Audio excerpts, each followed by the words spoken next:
Hello friends, hope all of you are doing well. In today's session we are going to discuss a particular topic from MEG 2 British drama, that is Waiting for Godot by Samuel Beckett. So as the tradition of our videos goes, let us first of all see some of the key points regarding this particular play by Samuel Beckett.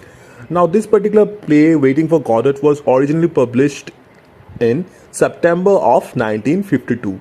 As I've mentioned, the playwright of this particular play, Waiting for Godot, is Samuel Beckett, and the genre is tragicomedy. Okay, now tragicomedy plays are basically a combination of tragedy and comic elements in a particular play. So, very beautifully written by Samuel Beckett, as we'll discuss further. Now, actually, the original language of this particular play was French, but eventually it was also published in English after a couple of years after getting published in French.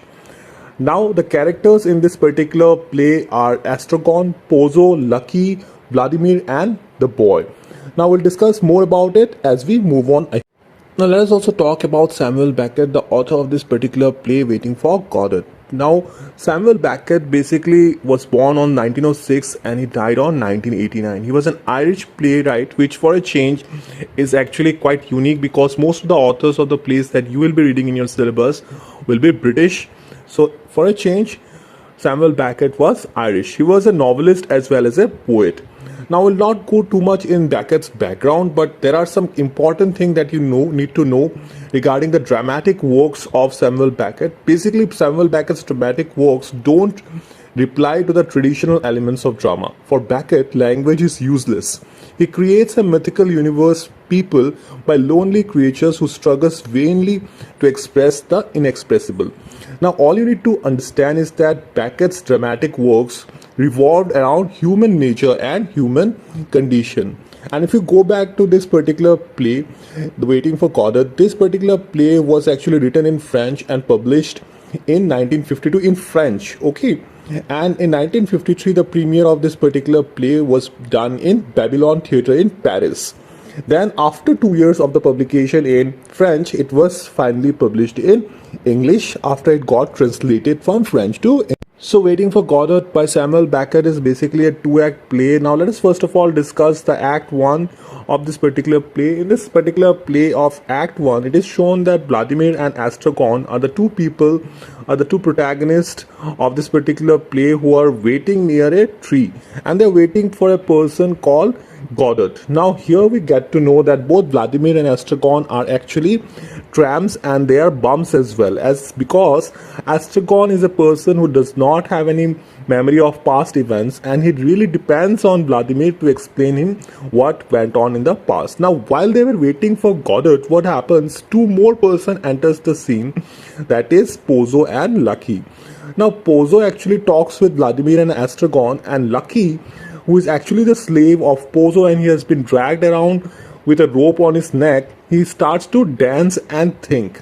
Okay, he starts to dance in order to entertain them, in order to make them happy. Now, after Pozo and Lucky leave the scene, a particular boy comes into the scene and he tells Vladimir that Godot will not come that evening. Okay, so basically the theme, the title of this particular play is Waiting for Godot, and throughout the play we'll see that this two person keeps on waiting for the character Godot, but he actually never appears. Alright, so this boy comes with the news that he will not be coming, and Vladimir and Astragon decides to leave, but they do not move as the curtain falls.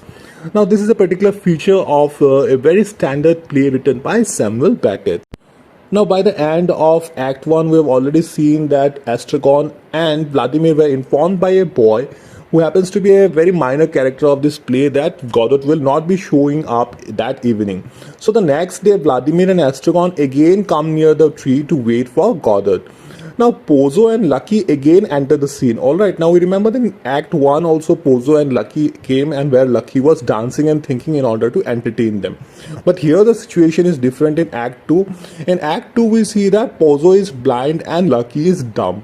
Now, it is not particularly explained why the situation happened, and Pozo does not even remember meeting the two men one day prior. Okay, so a peculiar thing is happening here. So after they leave, what happens is that Vladimir and Astragon continue to wait, and then the boy enters and he tells Vladimir that Godot will not come.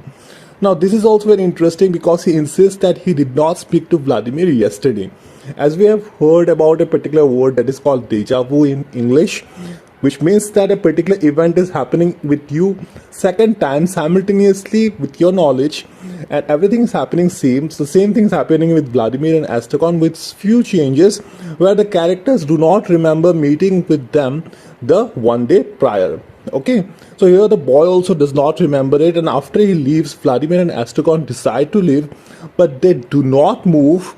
Okay, they do not move again, ending the. So as I have mentioned that the Waiting for Godot by Samuel Beckett is a very important play and it's a two-act play.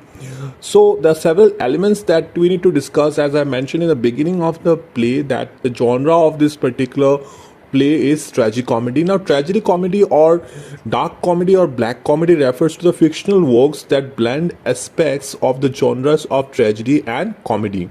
Now, in English literature from Shakespeare time to the 19th century, tragicomedy refers to a serious play with happy ending. Alright, but here what we see that we do not see a happy ending in Waiting for Godot because eventually they were not able to meet the person for whom they have been waiting for so long, that is Godot. And also, tragedy happens to Pozzo and Lucky as well. Now, one more aspect of this particular play that I need to discuss is existentialism. Okay, now in this play there has been efforts done by Samuel Beckett in order to prove the two characters exist. Okay, the philosophical theory which holds that neither moral thinking governed by the norms of the good and the right nor scientific thinking governed by the norm of truth suffices to understand the human condition, and that a further set of categories governed by the norm of authenticity is needed.